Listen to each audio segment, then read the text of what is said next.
Salam. Kali ini saya akan translation shift.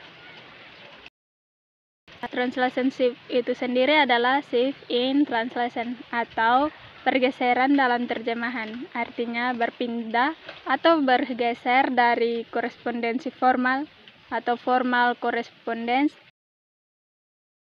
dari bahasa sumber ke bahasa sasaran agar hasil terjemahannya berterima. Meskipun sangat jarang terjadi, terjemahan itu setara sampai atau bahkan morfem. Misalnya di teks sumber, Budi akan pergi ke sekolah. Teks sasaran, Budi will go to school tomorrow. Setiap kata dalam bahasa sumber memiliki padanan yang berkorespondensi secara formal dengan kata yang sama pada bahasa sasaran.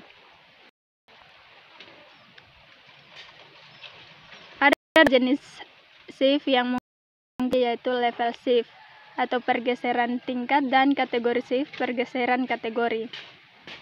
Level shift itu sendiri adalah terjadi ketika suatu ekspresi dalam memiliki padanan dalam bahasa sasaran yang berbeda.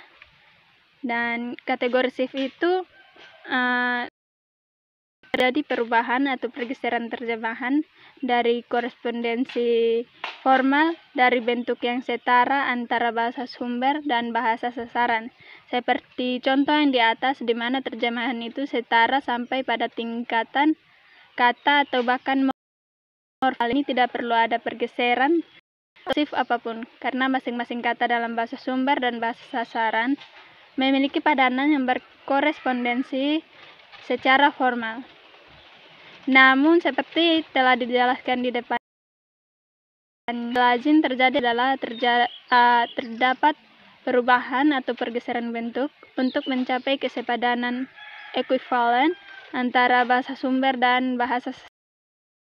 Pergeseran itu dapat dibedakan menjadi 4 macam, yaitu struktur shift, kelas shift, unit shift, dan intrasystem shift. Dalam shift sendiri, pergeseran struktur ini terjadi karena adanya perubahan susunan gramatik atau urutan kata dalam, sedangkan dalam kelas shift terjadi jika terdapat pergeseran pada kelas kata dalam atau jenis kata dalam penerjemahan.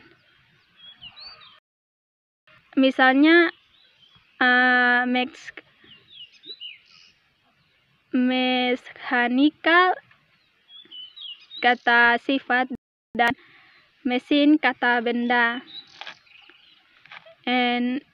Adalah yang bagian ketiga itu unit shift.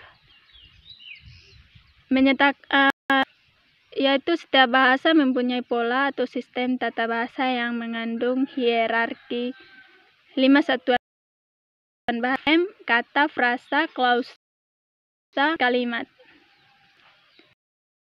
Contohnya dalam bahasa sumber yaitu grafiti dan dalam bahasa sasaran gaya tarik bumi.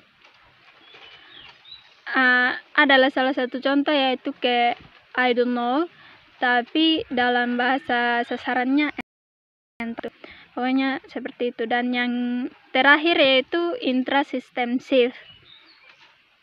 Intrasystem shift ini untuk kasus-kasus di mana terjadi pergeseran karena disebabkan oleh tata bahasa yang berbeda dari kedua bahasa yang terlibat. Dalam hal ini sebenarnya kedua bahasa sumber dan bahasa sasaran memiliki sistem yang sepadan secara formal satu sama lain. Hanya itu yang saya bagikan pada video kali ini. Thank you for watching and God bless you. See you.